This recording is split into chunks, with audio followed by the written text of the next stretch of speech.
তার ঘটনাটি আপনাদেরকে পড়ে শোনাচ্ছি। প্রিয় রাসেল ভাই, আমার নাম আরিফ। আমি একবার ডিসেম্বরের দিকে আমার বোনের বাড়িতে আমার ভাগিনা শাওনকে নিয়ে বেড়াতে যাই। আমার আপার বাড়ি ছিল নেত্রকোনায়। আমি আর আমার ভাগিনা শাওন খুব সকালে রওনা দেই এবং আমরা ঠিক সকাল 11টায় তাদের বাড়িতে পৌঁছাই। আমার বোন নতুন বাড়ি তুলেছে। বাড়িটা ৩ তলা এবং নিচে মার্কেট। আমার বোনের ২ ছেলে ছিল। তারা আ আ তারা তারা আবার হচ্ছে যমজ। তাদের নাম ইমন এবং ইভন। আমরা যেদিন যাই তারা তার পরের দিন সেই বাড়িটায় ওঠে। আচ্ছা, আমরা যেদিন যাই তারা তার পরের দিন সেই বাড়িটায় ওঠে। আসলে নতুন বাড়ি সবার কাছে ব্যাপারটা খুব আনন্দের ছিল। আমরা ১ম দিন অনেক টায়ার্ড ছিলাম, তাই খুব তাড়াতাড়ি শুয়ে পড়ি। হঠাৎ রাত ২টা বা ৩টার সময় আমার ঘুম ভেঙে যায়। আমার মনে হলো আমার রুমের টয়লেটে কেউ আছে। আমি আমার বিছানার দিকে তাকিয়ে দেখি আমার ৩ ভাগিনা ইমন, ইভন, শাওন আমার সাথে ঘুমিয়ে আছে এবং আমি ভাবলাম যে ওরা কেউ মনে হয় কল ছেড়ে ঘুমিয়ে পড়েছে। আমি টয়লেটে গিয়ে দেখি পুরো টয়লেট নষ্ট করা এবং আমার খুব মেজাজ খারাপ হয়ে যায়। তাই আমি ওদের ডেকে উঠাই এবং ওদেরকে বলি যে তারা কেন টয়লেটের এই অবস্থা করেছে। ওরা বলে, "মামা, আমরা কেউ ঘুম থেকে উঠিনি। তাহলে আমরা কিভাবে করব?" আমি ভাবলাম হয়তো আপার কাজের মেয়ে আ আমার আপার কাজের মেয়ে মৌ আচ্ছা, বোধহয় এই কাজ করেছে। পরদিন শাওন, ইমন আপাকে রাতের কথা বলল এবং আপা মৌকে দিয়ে টয়লেটটা পরিষ্কার করল। সেইদিন সন্ধ্যায় আমার দুলাভাই কিছু ফলমূল নিয়ে আসলো এবং আমরা অল্প কিছু খেলাম আর বাকিগুলো রেখে দিলাম। পরদিন সকালে আপা দেখলো কোনো ফলমূল নেই। আর আপা নাকি সারারাত ছাদে কিছু অদ্ভুত শব্দ শুনেছে। পরদিন সে আমাকে আর দুলাভাইকে এই সব বলল এবং দুলাভাই বলল যে, "নতুন বাড়ি তো, একটু মিলাদ পড়াতে হবে।" সেইদিন রাতে প্রায় ১টায় আমি আর আমার ৩ ভাগিনা রুমে ক্যারাম বোর্ড খেলছিলাম। হঠাৎ আমার ছাদ থেকে আমরা ছাদ থেকে কেউ আ এক মা মানে কেউ আছে এ না কেউ আ উম ছাদ থেকে আছাড় দেওয়ার, আচ্ছা কাউকে হবে এটা। কাউকে আছাড় দেবার আ কাউকে আছাড় দেওয়ার শব্দ পাই এবং ছাদে গিয়ে আমরা তাড়াতাড়ি ছাদে যাই এবং দেখি যে আপার বাড়ির পানির ট্যাংকের সম্পূর্ণ আ পুরোটা ভাঙা এবং পুরো ছাদ পানিতে ভেজা। আমরা সবাই এই দৃশ্য দেখে অবাক হয়ে যাই এবং সবাই খুব ভয় পাই এবং সেইদিন রাতে আমি আমার রুমে কারো কাঁদার শব্দ পাই এবং আমি আমার পাশে দেখি ইমন, ইভন, শাওন এই ৩ জন আ আ এক প্রকার বিকট শব্দ করছে এবং কি জানি আমাদের প্রচণ্ড শক্তি দিয়ে বিছানার সাথে আটকে রেখেছে। আমি মুহূর্তের মধ্যে সেন্সলেস হয়ে পড়ি। পরদিন আমি জানতে পারি সকালে আমাকে ছাদে পাওয়া গেছে। আমি নাকি ছাদে ঘুমিয়েছিলাম এবং আমার পুরো শরীর পানি দিয়ে ভেজা ছিল। তারপর আমার দুলাভাই সেদিন একজন হুজুরকে নিয়ে আসেন এবং পুরো বাড়ি বন্ধ করে দেন তিনি এবং আমাকে একটা পানি পড়া দেন। সেই থেকে এখন পর্যন্ত আর কোনো সময় সেই বাড়িতে আর কোনো প্রবলেম হয়নি। এই ছিল আমার ঘটনা। ভালো লাগলে পড়ে শোনাবেন এবং তারপরে তিনি তার কনট্যাক্ট নাম্বার দিয়েছেন। আমার পড়তে এত কষ্ট হলো এই কারণে যে আ আমরা সাধারণত ম্যাক্সিমাম যে ঘটনাগুলো রয়েছে সেই ঘটনাগুলো আমরা ইংলিশ অ্যালফাবেট ব্যবহার করে তারপরে বাংলায় ঘটনাটি আপনারা লিখে পাঠান। আমি বারবার করেই বলি যে আপনাদেরকে আবারও অনুরোধ করছি যে আপনারা লিখে পাঠানোর পরে একবার যা লিখলেন সেটা একবার রিভাইজ করলে খুব ভালো হয়, খুবই ভালো হয়। আমাদের জন্য খুব বেশি সুবিধা হয় তাহলে। এনিওয়েজ, আমরা চলে যাব আমাদের অতিথিদের কাছে তাদের ঘটনা শোনার জন্য। এর মাঝখানে দেখি যে অনেকেই আমাদের এসএমএস করেছেন। লালন আমাদের ফুলপুর থেকে এসএমএস করেছেন। এসএমএস করেছে আমাদেরকে দেখতে পাচ্ছি তিন্নি তিনি নর্দার্ন ইউনিভার্সিটি খুলনা থেকে আমাদের এসএমএসটি পাঠিয়েছেন। সুজন আমাদের এসএমএস করেছেন লিলি রাজশাহী থেকে, কথা ধানমন্ডি থেকে আমাদের এসএমএস করেছেন। সুরভি আমাদের এসএমএস করে জানিয়েছেন যে তিনি ভূতের সিনেমা অনেক পছন্দ করেন। মোর্শেদ আমাদের এসএমএস করেছেন, জিজ্ঞেস করেছেন ভালো আছি কিনা? হ্যাঁ, আমি সবসময় ভালো থাকি এবং সবসময় ভালো দলে। অ্যামেজিং আমাদের এসএমএস করেছেন আমাদের সজীব এবং রেজা। আমাদের এসএমএস করেছেন নাইম, এছাড়াও খালিদ হাসান খুলনা থেকে আমাদের এসএমএস করেছেন, নীরব মিয়া আমাদের শেরপুর থেকে এসএমএস করেছেন আমাদের ইথিকা এবং তিনি বলছেন যে ভয় লাগছে বাট অ্যাজ ইউজুয়াল তার ভালো লাগছে।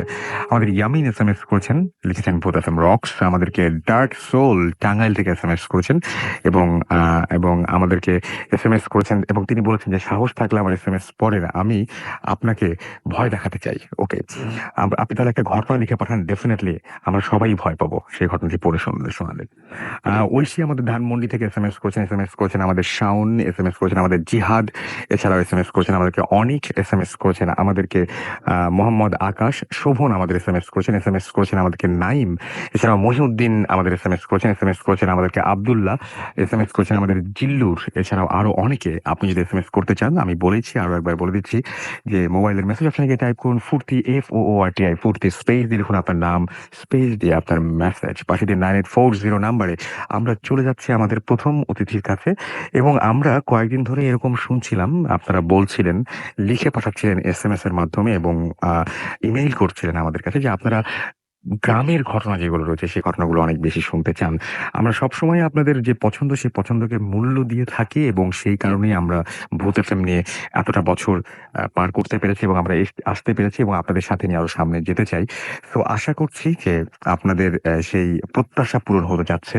আমরা যাচ্ছি আমাদের প্রথম অতিথির কাছে তার ঘটনা শুনতে। তার আগে রিকোয়েস্ট করবো আপনার নামটা একটু প্লিজ বলবেন এবং আপনি কোথা থেকে এসেছেন। থ্যাংক ইউ রাসেল ভাই। আমার নাম টুটুল, আমি মিরপুর 2 দিয়ে থাকি আর কি। ওকে, আমরা ঘটনায় চলে যাই। এই ঘটনাটা কোথায় ঘটেছিল সেটা শুরুতে একটু বলে দিন প্লিজ। ঘটনাটা ঘটছিল সিরাজগঞ্জ জেলা বেলকুচি থানা তামাই গ্রামে। ওকে, ওইখানে একটা মাদ্রাসা আছে। নাম বলার দরকার নেই, আমরা শুধুমাত্র ঘটনাটা শুনবো। যাই হোক, আমার বাবা আমাকে ওই মাদ্রাসাতে ভর্তি করে দেয়। ওখানে আমি প্রায় ভর্তি হওয়ার প্রায় 4-5 মাস আমার কোনো সমস্যা হয় নাই আর কি এরকম। যাই হোক, যেদিন ঘটনাটা ঘটছে ওই দিন আমি আমার এক ফ্রেন্ডকে নিয়ে আমি লজিং বাড়িতে, মানে সাধারণত যারা কমি মাদ্রাসাতে পড়ে তারা লজিং বাড়িতে থাকে আর কি, ওখানে খাওয়া দাওয়া করে। তো আমিও সেম লজিং থাকতাম এক জায়গায় এক বাড়িতে, তো সেখানে খাবারের জন্য যাই। সাথে আমার একটা ফ্রেন্ড থাকে আমার সাথে, ও আমার পাশের বাসায়, আমি যে বাসাতে লজিং থাকতাম ওর পাশের বাসায় ও লজিং থাকে, আমরা দুজন একসাথে যাতায়াত করি। তো জায়গাটার বর্ণনা দেওয়া উচিত, যে জায়গাতে আমি ঘটনাটা ঘটছে আমার সাথে। মাদ্রাসার সামনেই ঠিক একটা কবরস্থান ছিল, কবরস্থানের পাশ দিয়ে মানে একটা কাঁচা রাস্তা ছিল। এই রাস্তা দিয়ে গেলে আমার লজিং বাড়িতে গেলে সময় একটু কম লাগে আর কি। অবশ্য লজিং বাড়িতে যাওয়ার জন্য আরো 2টা রাস্তা আছে, ওইখানটা যাইতে অনেক সময় বেশি লাগে বলে আমি ইয়েতে যাই, ওই শর্টকাট রাস্তা দেখি। তো আমার ফ্রেন্ডকে নিয়ে ওই দিন প্রত্যেক দিনের মতো আমি ওই কবরস্থানের পাশ দিয়েই যাই। কবরস্থানটা শেষ হওয়ার ঠিক 50-60 হাত পরেই একটা জমির ভিতর দিয়ে একটা রাস্তা আছে, যাকে গ্রাম অঞ্চলের ভাষায় আইল বলা হয়। আইলের উপর দিয়ে যাই। তো আমি ওই গরানটা নামতেই, মানে জমির ভিতরে নামতে একটা বাড়ি আছে। বাড়িটার পিছনের সাইডে একটা পুকুর আছে, ছোট পুকুর আর কি, গ্রাম অঞ্চলে ময়লা ফেলায় অথবা ওই টিউবওয়েলের পানি গড়ায়, ওখানে একটা বাঁশঝাড়ও আছে। তো ঠিক ওই জায়গাতে যখন যাওয়ার পরে আমি দাঁড়ায়া যাই, আমি সামনে দেখতে পাই একটা সাদা কাপড় মরানো কিছু একটা পড়ে আছে।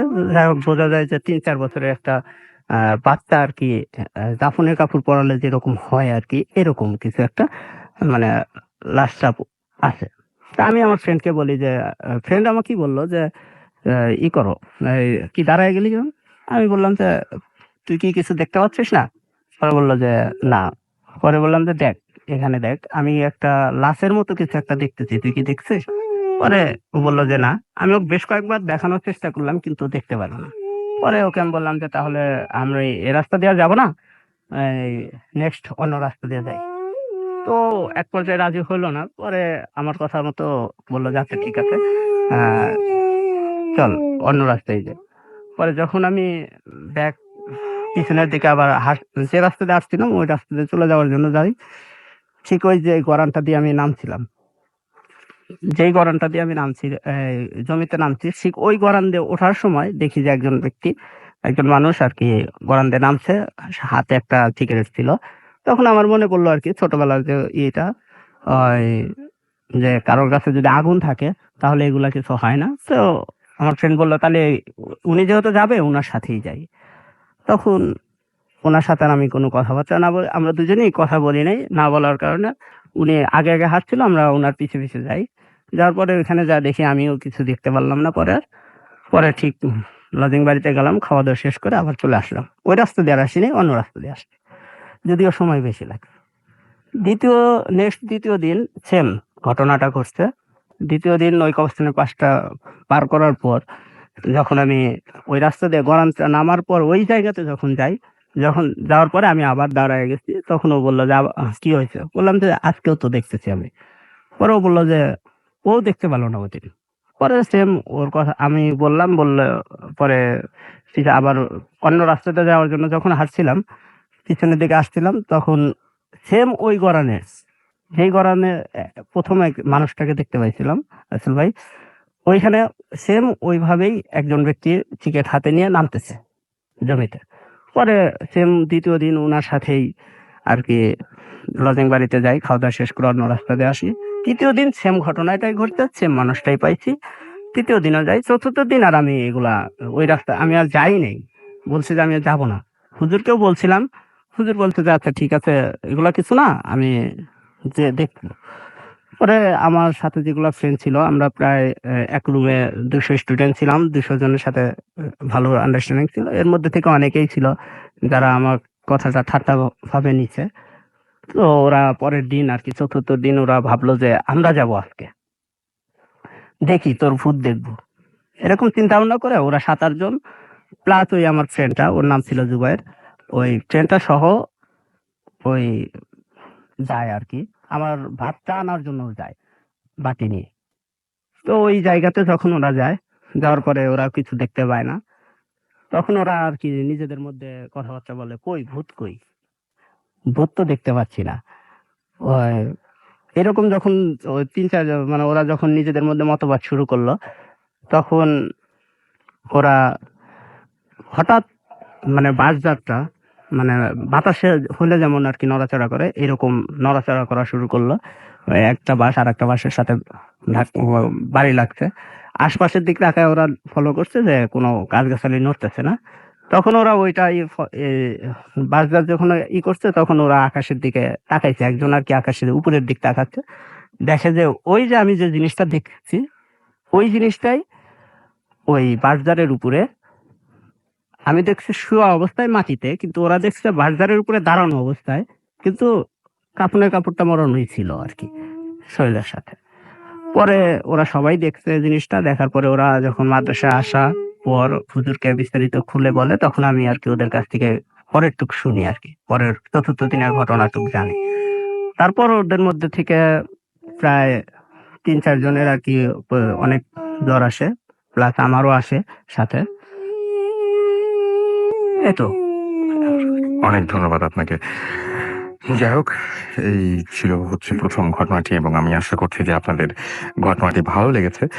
আমরা সময় নষ্ট না করে পরের ঘটনায় যেতে চাই। তবে তার একটা ছোট্ট বিরতি নিতে হবে আমাদেরকে। বেশি যে এসএমএস রয়েছে সেই এসএমএস গুলো একটু পড়ে ফেলতে হবে তার আগে। মাহিদুল আমাদের এসএমএস করেছেন ময়মনসিংহ থেকে। এছাড়াও আমাদেরকে এসএমএস করেছেন শোভন, আমাদেরকে পল্লব এসএমএস করেছেন নেত্রকোনা থেকে। এছাড়াও আমাদের এসএমএস করে এবং তিনি বলছেন যে খুব ভালো লাগছে, ভয় লাগছে। আই লাভ ভূত এফএম। রাজু আমাদের কোনাবাড়ি গাজীপুর থেকে এসএমএস করেছেন। এসএমএস করেছেন আমাদেরকে বিপ্লব, এসএমএস করেছেন আমাদেরকে ডেভিল উর্মি এবং আমাদেরকে এসএমএস করেছেন কনক এসএমএস করে এবং তিনি বলছেন যে এই ঘটনাটা তার কাছে অসম লেগেছে। আমাদেরকে এসএমএস করেছেন দেখতে পাচ্ছি আরিফ জামালপুর থেকে। এছাড়াও এসএমএস করেছেন মোহাম্মদ লাবিব আমাদেরকে গ্যান্ডারিয়া থেকে। আমাদেরকে এসএমএস করেছেন সিয়াম। এছাড়াও আমাদের এসএমএস করেছেন দেখতে পাচ্ছি অভি, অনামিকা আমাদের এসএমএস করেছেন সালেহ এবং এসএমএস করেছেন আমাদেরকে জাকির দুর্গাপুর থেকে। আমাদেরকে এসএমএস করেছেন তানিয়া রামপুরা থেকে। আমাদের এসএমএস করেছেন আরো অনেকেই। আপনি যদি এসএমএস করতে চান তাহলে মোবাইলের মেসেজ অপশনে গিয়ে টাইপ করুন ফুর্তি FOORTI ফুর্তি, স্পেস দিয়ে লিখুন আপনার নাম, স্পেস দিয়ে আপনার মেসেজ পাঠিয়ে দিন 9840 নাম্বারে। একটা ছোট্ট বিরতির পরে আবারও ফিরে আসছি। কোথাও না, আমাদের সাথে থাকুন। স্টে টিউন টু রেডিও ফুর্তি অ্যান্ড ডোন্ট স্টপ দ্য ফুর্তি। Foot, foot.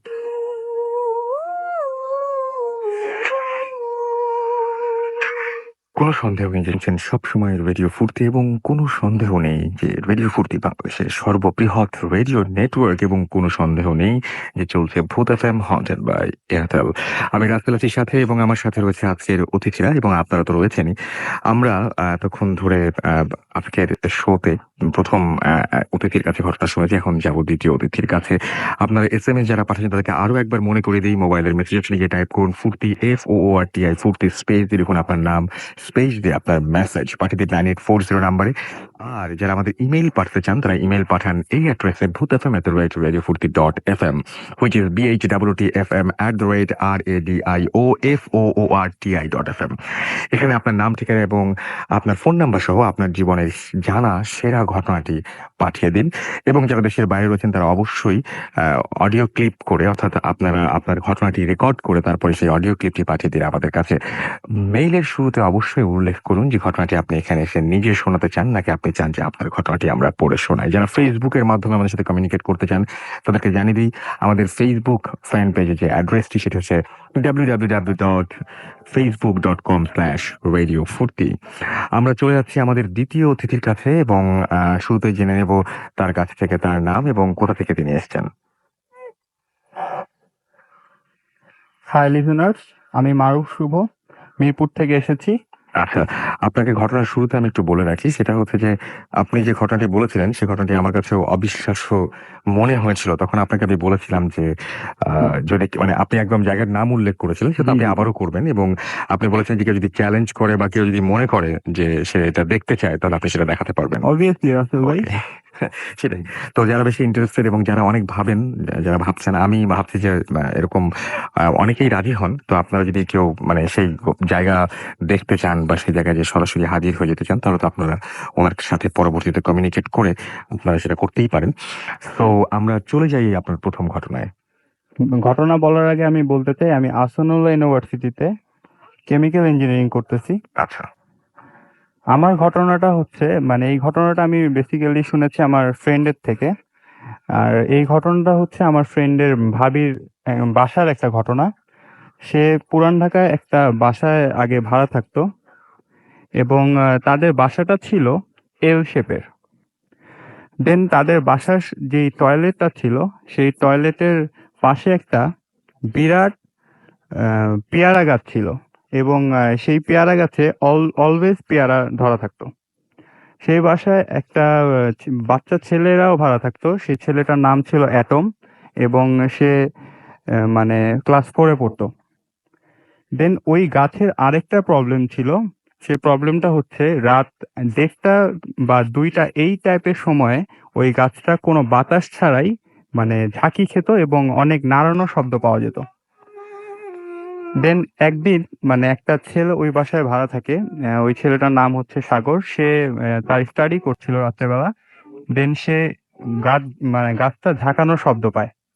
দেন সে তার গেট খুলে বের হয় এবং গিয়ে দেখতে পায় যে গাছটা অনেক জোরে জোরে কে জানি নাড়াচ্ছে। দেন সে তার সামনে যায়, সামনে গিয়ে দেখতে পায় যে একটা মেয়ে সাদা শাড়ি পরা, তার এক সাইড পুরোপুরি ঝলসানো ছিল এবং সে গাছটাকে নাড়াচ্ছে। এই জিনিসটা দেখার পর সে খুব জলদি বাসার মধ্যে ব্যাক করে তার রুমে এবং অনেক ভয় পেয়ে যায়। দেন এই ঘটনা শেষ। তার কিছুদিন পরে যে ছেলেটার নাম বললাম আমি অ্যাটম, সেই ছেলেটা প্রায় সময় মানে 12টা 12:30টার দিকে দুপুর সেই গাছে উঠে বসে থাকতো এবং পেয়ারা খেত। দেন একদিন সে সেম ভাবে গাছে ওঠে এবং পেয়ারা খাচ্ছিল। দেন হঠাৎ করে সে গাছ থেকে পড়ে যায়। তারপরে তার ফ্যামিলির লোকজন দৌড়ে যায় এবং ওই যে ছেলেটার নাম বললাম সাগর, যে ফার্স্টে ওই জিনিসটাকে দেখেছিল সেও যায়। সে গিয়ে যখন ফার্স্টে গাছের দিকে তাকায়, সে দেখে সেই জিনিসটা গাছের উপরেই বসে আছে এবং মানে নিচে দেখছে। পরে সে সাথে সাথে ফ্যামিলির লোকজনদেরকে বলে যে এই বাচ্চাটাকে নিয়ে তোমরা হসপিটালে চলে যাও। তারপর হসপিটালে যায়। দেন রাত্রেবেলা সেই ছেলেটা আর তার মা ওই হসপিটালে স্টে করেছিল। দেন তার মা যেটা দেখতে পায় যে রাত গভীর রাতই ছিল, সে দেখে তার ছেলের বেডের মাথার কাছে একটা সেম জিনিসটাই, ওই মেয়েটা এক সাইড ঝলসানো, পুড়ে গেলে যেমন মানুষের শরীর ঝলসে যায় না, সেম একই টাইপের ঝলসানো ওই মহিলাটা সেই তার বাচ্চাটাকে টেনে নিয়ে যেতে চেষ্টা করছে। দেন এটা দেখার পরে তার মা খুব ভয় পেয়ে যায় এবং খুব জোরে চিৎকার করে। তারপর হসপিটালে যারা স্টাফ ছিল, নার্স ছিল, তারা সবাই চলে আসে। দেন আর দেখে যে বাচ্চাটার মাথাটা মানে ওই বেড মানে যেই বেড ছিল, যে বেডে শোয়া ছিল সেই বেডের খুব কাছে চলে গেছে। মানে তাকে কেউ সামনের দিকে উপরের দিকে টেনেছে, এই টাইপের কিছু। দেন সকালবেলা তারা সেদিন রাতে সবাই আবার চলে গিয়ে ঘুমিয়ে যায়। দেন সকালবেলা সেই ছেলেটা আর বেঁচে নেই, সেই ছেলেটা মারা যায়। দেন তাকে ওইখানের একটা মানে কবরস্থানের নামটা আমি বলতে চাচ্ছি না, সেই কবরস্থানে তাকে দাফন করা হয়। দাফন শেষে আমার যে ফ্রেন্ডের ভাবি, তার চাচা জানাজা পড়ে এবং দাফন করে সেম ভাবে মানে গোসল করতে যায়। গোসল করতে যখন যায়, ওয়াশরুমটার যে ওয়ালটা ছিল, ওয়ালটা বেশি উঁচু ছিল না। সে ওয়ালের উপরে দেখে সেম ওই মহিলাটাই বসে আছে, কিন্তু তার চেহারাটা ওই অ্যাটম যে বাচ্চাটার কথা আমি বললাম, সে বাচ্চাটার চেহারা এবং তার মুখের মধ্যে ফোস্কা পড়া। এটা দেখার পরে সে খুব বেশি ভয় পেয়ে যায় এবং সাথে সাথে সেন্সলেস হয়ে যায়। তার কিছুদিন পরে তার শরীর থেকেও সেম ভাবে ওই ফোস্কা উঠে যায় এবং দেন সে তারপরে হুজুর তাকে ডেকে নিয়ে আসা হয়। হুজুর তাকে মানে তাবিজ দেয় একটা, যে তাবিজের সাহায্যে সে এখনো পর্যন্ত বেঁচে আছে এবং এখন সুস্থই আছে। না আচ্ছা ভাই, থ্যাংক ইউ। আপনার এই ঘটনা ছিল। আচ্ছা, ওকে, থ্যাংক ইউ সো মাচ। আপনাকে অনেক অনেক ধন্যবাদ আপনার প্রথম ঘটনার জন্য। আমরা চলে যাব আমাদের পরবর্তী অতিথির কাছে। মাঝখানে আমরা কিছু এসএমএস পড়ে ফেলতে পারি এবং সে এসএমএস এর মধ্যে আমি দেখতে পাচ্ছি যে হারুন আমাকে এসএমএস করেছেন এবং হারুন এসএমএস করেছেন আচ্ছা, এসএমএস করেছেন আমাদেরকে ইমরানুল। এছাড়াও আমাদেরকে এসএমএস করেছেন দেখতে পাচ্ছি সনি, এবং তিনি খুলনা থেকে এসএমএসটি পাঠিয়েছেন। আমাদেরকে এসএমএস করেছেন রবিন, রাজীব, জুয়েল, সোলেমান। তারা 4 বন্ধু মিলে ভূত এফএম শুনছেন। এস এ অয়ন, অনিক, রাফি আমাদের এসএমএস করেছেন থানাপাড়া, গোপালগঞ্জ থেকে। আমাদের এসএমএস করেছেন আলামিন, হাতেম আলী কলেজ থেকে, বরিশাল থেকে। এছাড়া আমাদের এসএমএস করেছেন দেখতে পাচ্ছি নিশা, গ্যান্ডারিয়া থেকে আমাদের এসএমএস করেছেন এবং তিনি বলছেন আপনার এসএমএস পড়েন না কেন ভাই? এসএমএস তো পড়ে যাচ্ছি। আমাদেরকে এসএমএস করেছেন দেখতে পাচ্ছি হাসান। এছাড়াও টিফা আমাদের এসএমএস করেছেন নিকুঞ্জ থেকে।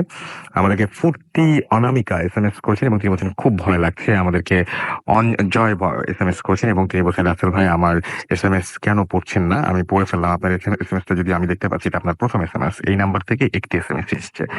রোগন আমাদের নওগাঁ থেকে এসএমএস করেছেন আমাদেরকে পূজা, এসএমএস করেছেন আমাদেরকে হাসান এবং তিনি ব্যাকগ্রাউন্ড মিউজিকের অনেক মানে প্রশংসা করেছেন। আমাদেরকে রবিন এসএমএস করেছেন আমাদেরকে সাব্বির। এছাড়াও আমাদের এসএমএস করেছেন দেখতে পাচ্ছি ডেভিড। আমাদের এসএমএস করেছেন নাফিম।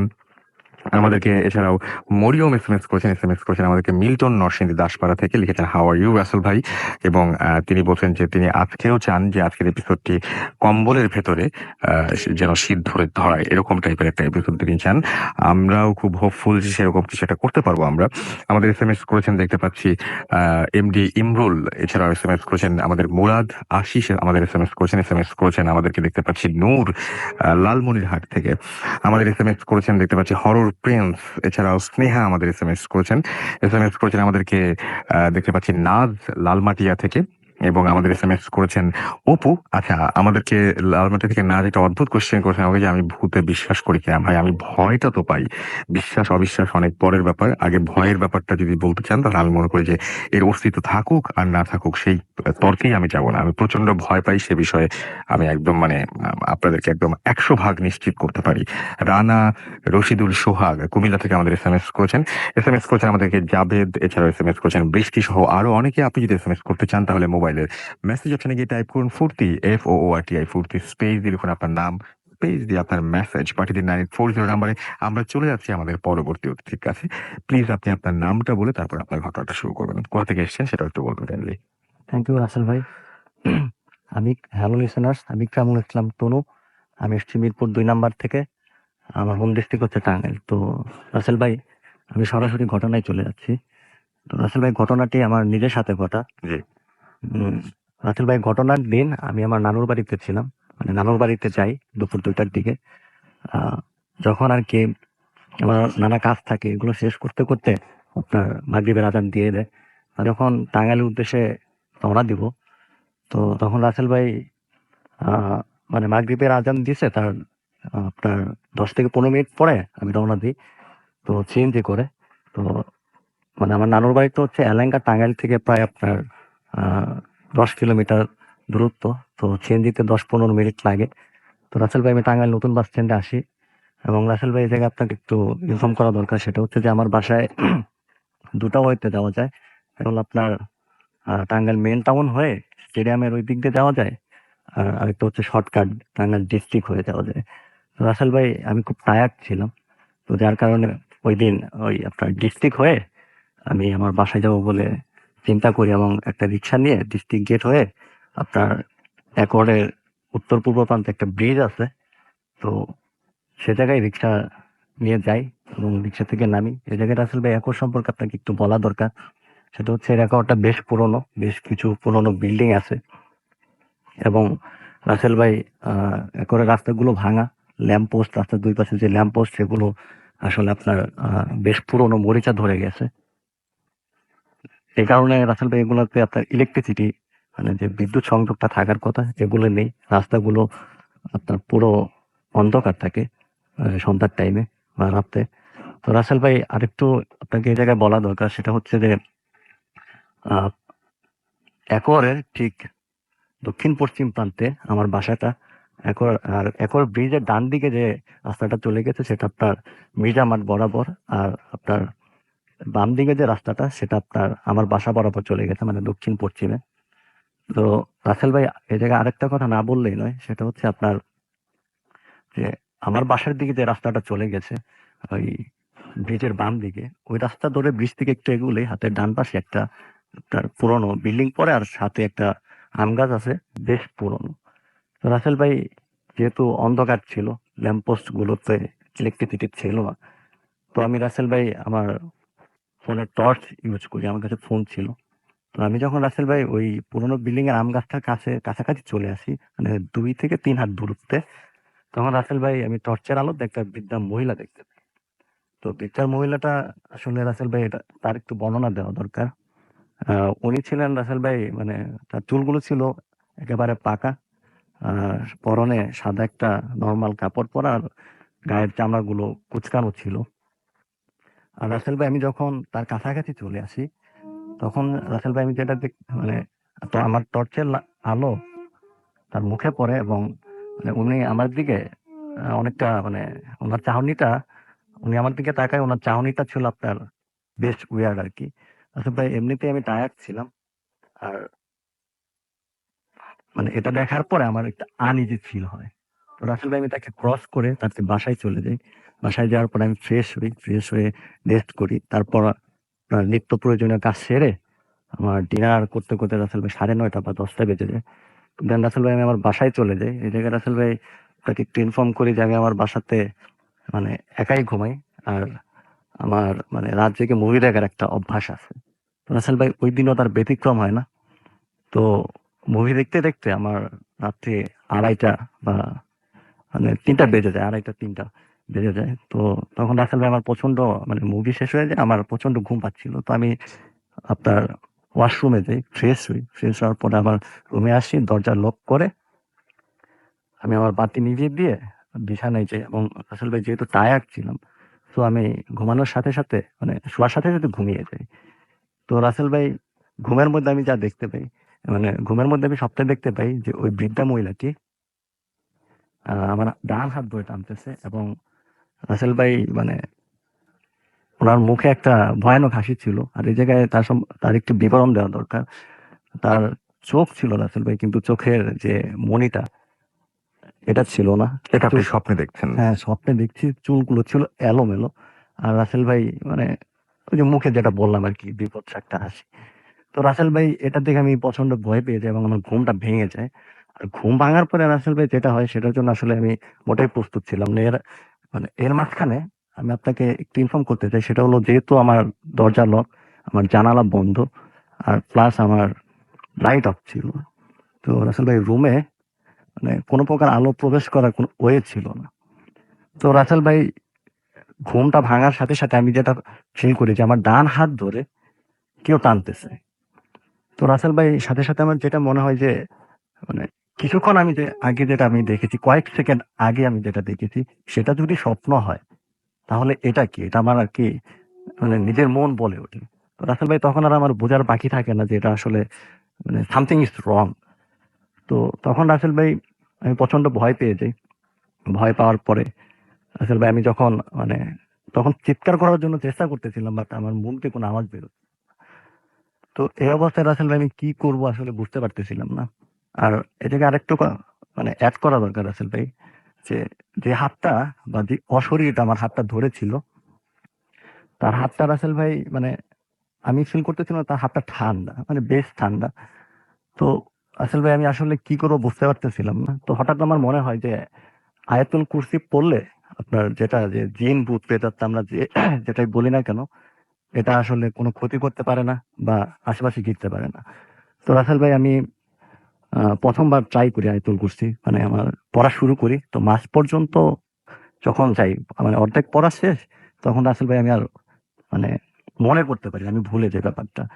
তো রাসেল ভাই 2nd বার আমি ট্রাই করি খুব ভয়ে, ভয়ে। তো রাসেল ভাই 2nd বারও এই একই ঘটনা ঘটে।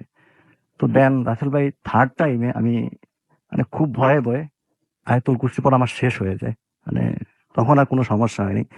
খুব কষ্ট করে বলি। তো দেন রাসেল ভাই যেটা হয় যে, যে হাতটা আমার হাত ধরেছিল বা যে অশরীরটা হাত আমার হাত ধরেছিল, তবে আমার হাতটা ছেড়ে দেয়। আর তখন রাসেল ভাই আমি বিছানার থেকে লাফ দিয়ে নেমে আমার ওই লাইটটা, রুমের লাইটটা জ্বালিয়ে দেই। রাসেল ভাই আমি রুমের মধ্যে কাউকে দেখতে পাই না। আর তখন রাসেল ভাই আমি ঘড়ির দিকে তাকিয়ে দেখি যে আপনার 4:10 বা 15 এরকম হবে। আর ওই রাতে রাসেল ভাই এই ঘটনার পরে আমি আর ঘুমাইতে পারিনি। সারারাত মানে আপনার তারপরে 4টার পরের থেকে আপনার লাইট জ্বালিয়ে আমি রুমেই আপনার শোয়া ছিলাম। এই ছিল না। আপনাকে অনেক ধন্যবাদ আপনার ঘটনার জন্য এবং আমরা পরবর্তীতে আপনার কাছে আবারও ফিরে আসবো। এখন ছোট্ট একটা বিরতিতে আমাদের আরো একবার যেতে হবে। আমাদের সঙ্গেই থাকুন এবং কোথাও যাবেন না। স্টে টিউনড টু রেডিও ফুর্তি অ্যান্ড ডোন্ট স্টপ দ্য ফুর্তি। ফুর্তি। শুনছেন সবসময় রেডিও ফুর্তি, বাংলাদেশের সর্ববৃহৎ রেডিও নেটওয়ার্ক। চলছে ভূত এফএম হন্টেড বাই এয়ারটেল। আমি রাসেল আছি, সাথে আমার সাথে রয়েছে আজকের অতিথিরা এবং আপনারা তো আছেনই। আর আমরা দারুণ দারুণ সব ঘটনা শুনছি। আপনারা SMS করেছেন, দেখি কি লিখেছেন আপনারা আমাদেরকে। দেখতে পাচ্ছি যে এখলাস SMS করেছেন। SMS করেছেন আমাদেরকে সঞ্জানা চাঁদপুর থেকে এবং তিনি বলছেন যে ভূত এফএম রক্স। আমাদেরকে সাদিক SMS করেছেন সিলেট থেকে। SMS এবং তিনি বলছেন যে আমার কাছে অনেক হন্টেড ঘটনা রয়েছে যা শুনলে সবাই অনেক ভয় পাবে ঘুমাতে।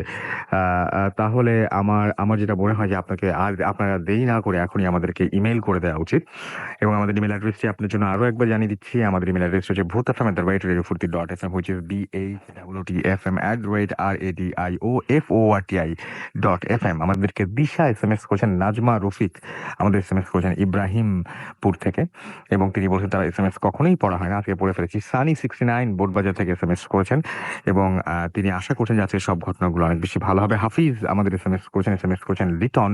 এছাড়াও আমাদের মারুফা SMS করেছেন আমাদেরকে। দেখতে পাচ্ছি রাজু বিশ্বাস এবং আমাদেরকে SMS করেছেন দেখতে পাচ্ছি শাহিন। এছাড়াও রবিউল আমাদের SMS করেছেন। সুমাইয়া এবং সাদিয়া খুলনা খালিশপুর থেকে আমাদের SMS করেছেন। অনিকা আমাদের নিউ মার্কেট থেকে SMS করেছেন। সবুজ আমাদেরকে SMS করেছেন আমাদেরকে সীমান্ত। এছাড়াও আমাদের SMS করেছেন দেখতে পাচ্ছি মুনতাসির ঢাকা খিলগাঁও থেকে। আমাদেরকে SMS করেছেন স্টার্লিং লিটন মিরপুর 6 থেকে। আমাদেরকে মানিক SMS করেছেন আমাদেরকে ফারিয়া বরিশাল থেকে এবং আমাদেরকে SMS করেছেন দেখতে পাচ্ছি সেলিম সিলেট থেকে। সাদিক আমাদের SMS করেছেন। তামান্না আমাদের SMS করেছেন। তামান্না আফরোজ নিউ মার্কেট থেকে। ফুয়াদ আমাদের SMS করেছেন এবং তিনি বলছেন তিনি এবং তার 4 ফ্রেন্ড সবাই মিলে ভূত এফএম শুনছেন এবং তাদের এটা অনেক পছন্দের একটি শো। নাজমুল আমাদের SMS করেছেন আমাদেরকে। হিমাদ্রি এছাড়াও চমক আমাদের এসএমএস করেছেন ফারহান সহ আরো অনেকে। আপনি যদি এসএমএস করতে চান তাহলে মোবাইলের মেসেজ অপশনে গিয়ে টাইপ করুন ফুর্তি, FOORTI ফুর্তি, স্পেস দিয়ে লিখুন আপনার নাম, স্পেস দিয়ে আপনার মেসেজ পাঠিয়ে দিন 9840 নাম্বারে।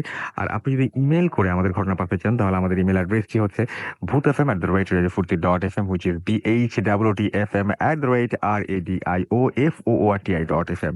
আপনার নাম, ঠিকানা এবং ফোন নাম্বার সহ আপনার জীবনের সেরা ঘটনাটি পাঠিয়ে দিন আমাদের কাছে। যদি আপনার ঘটনা সিলেক্টেড হয় ডেফিনেটলি আমরা সেটা প্লে করব আমাদের রেডিও ফুর্তিতে। আর যারা দেশের বাইরে রয়েছেন তাদেরকে আরো একবার অনুরোধ করছি যে আপনারা আপনাদের যে ঘটনাগুলো রয়েছে সেই ঘটনাগুলো ইমেইল না করে সরাসরি অডিও ক্লিপ পাঠাতে পারেন আপনারা, এবং সেজন্য তো আপনারা আপনাদের মোবাইল হ্যান্ডসেটটাই ব্যবহার করতে পারেন। এনিওয়েজ, আমরা চলে যাচ্ছি আমাদের পরবর্তী অর্থাৎ প্রথম যিনি ঘটনা শেয়ার করেছিলেন সেই অতিথির কাছে তার দ্বিতীয় ঘটনা শোনার জন্য। আপনার নামটা প্লিজ আরেকবার বলতে হবে, তারপর আপনার ঘটনাটা শুনবো আমি। রাসেল ভাই, আমি টুটুল, সাইক টেক্সটাইল 6 সেমেস্টারে পড়ি। আমি ঘটনায় ফিরে যাই। এটা হলো আমার বাড়ির ঘটনা। আমার বাড়িতে একজন লজিং থাকতো, মানে হচ্ছে জাগির মাস্টার থাকতো। পরীক্ষা দেওয়ার জন্য আসছিল আরকি। যেহেতু এই রাসেল ভাই, আমার ফ্যামিলির কথা বলা উচিত। কারণ আমার বাবা একজন মাওলানা, আমার দাদাও মাওলানা। যাই হোক, আর এ আমার দাদা, বাবা এরা সবাই প্যারানরমাল ঘটনার সাথে মানে একটু জড়িত। যদি এরা প্যারানরমাল ঘটনাগুলা মানে কিছু কাজ করে আরকি, তার ইফেক্ট গুলা পড়ে হলো আমাদের উপরে আরকি, এরকম। যাই হোক, আমি ঘটনায় যাই। আ পরীক্ষা দেওয়ার জন্য যখন আমার জাগির মাস্টার আমাদের বাসায় আসে, বাড়িতে আসে, তখন তাকে থাকার জন্য একটা ঘর দেওয়া হয়। রাসেল ভাই, আমার বাড়ির বর্ণনাটা দিই। আমার বাড়িটা এমন, আ একটা আগে ওই জায়গাতে একটা জঙ্গল ছিল আরকি। বাড়ির আশপাশে, আমাদের বাড়ির পাশে যে ছিল উনি, ওনার জায়গা এটা। উনি ওই সব প্যারানরমাল ঘটনার সাথে জড়িত হওয়ার কারণে উনি ওনার জায়গাটা বিক্রি করে দেয় যে এখানে যদি কেউ বাড়ি করে তাহলে উনার জন্য ভালো হয় আরকি। তো অনেক কম দামে পাওয়াতে আমার বাবা জায়গাটা কিনা, ওইখানে একটা গভীর পাগারও ছিল। তো ওটা ভরাট করে আমাদের বাড়িটা করা হয়। এখনো আমার বাড়ির পিছনে বাঁশঝাড় আছে। অবশ্য আগের মতো তো ঘন না। যাই হোক, ঘটনায় যাই।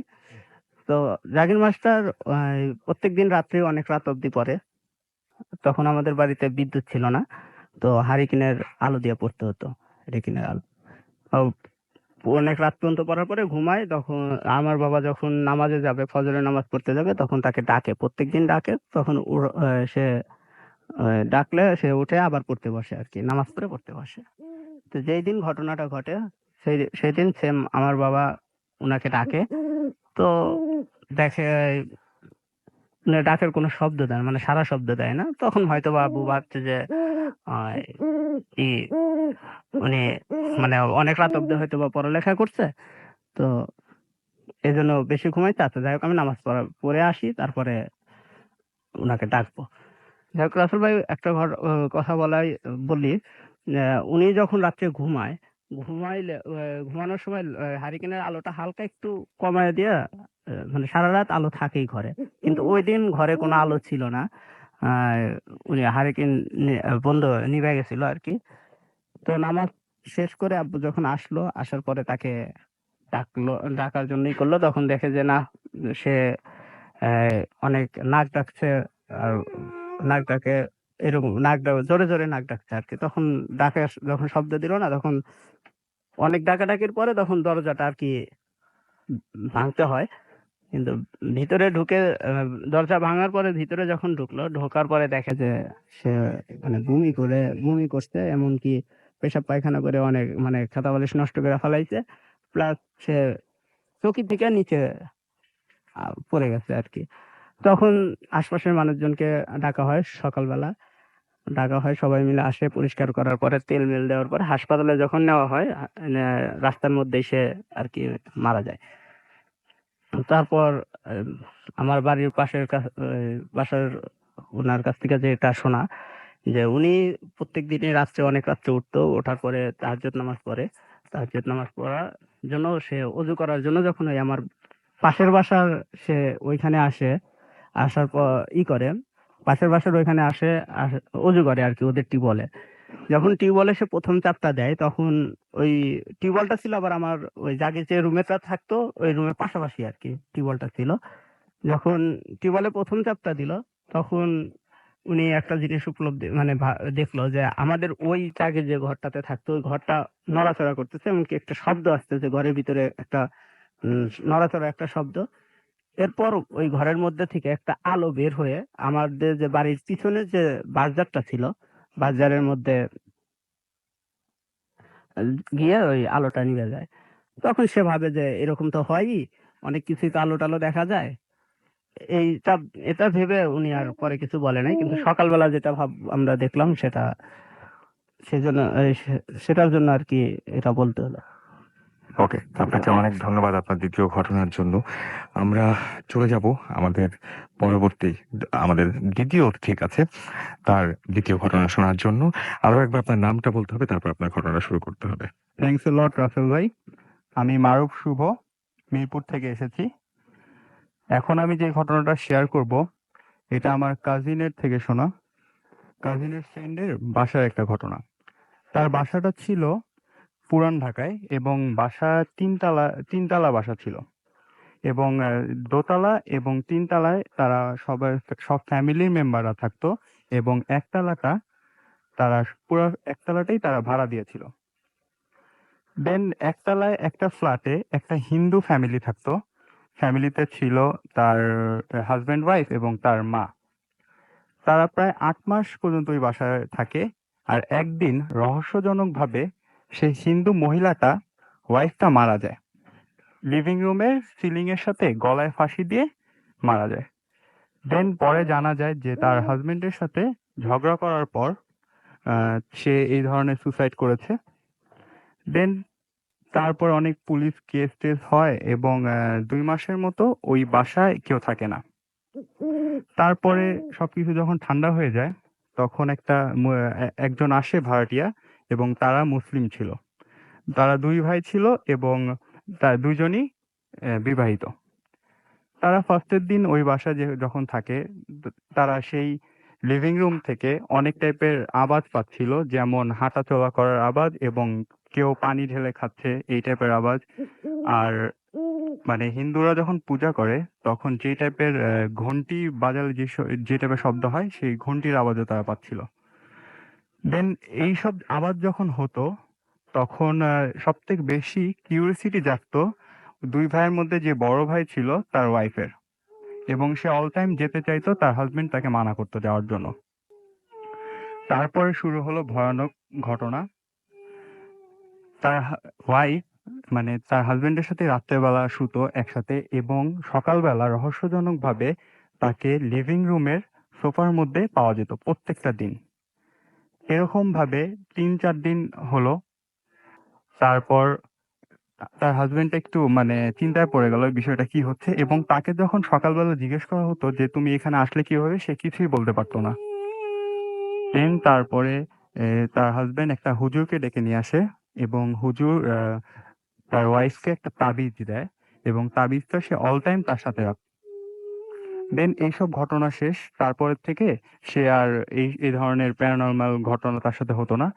তার কিছুদিন পরে তার হাজবেন্ড ওয়াশরুমে যাওয়ার জন্য বাইরে যায় এবং লিভিং রুমের লাইটটা যখনই সে জ্বালায় তখন সে দেখতে পায় ভয়াবহ একটা দৃশ্য, যেটা দেখার জন্য সে কোনো সময় মানে সেটা এক্সপেক্ট করেনি যে এই ধরনের দৃশ্য সে দেখতে পাবে। সে দেখতে পায় লিভিং রুমের সিলিং এর সাথে একটা মেয়ে গলায় ফাঁসি দিয়ে ঝুলে আছে এবং ওই মেয়ের চেহারাটা তার ওয়াইফের মতো একেবারে সেম। এটা দেখার পর সে খুব জোরে চিৎকার দেয় এবং সাথে সাথে সেন্সলেস হয়ে যায়।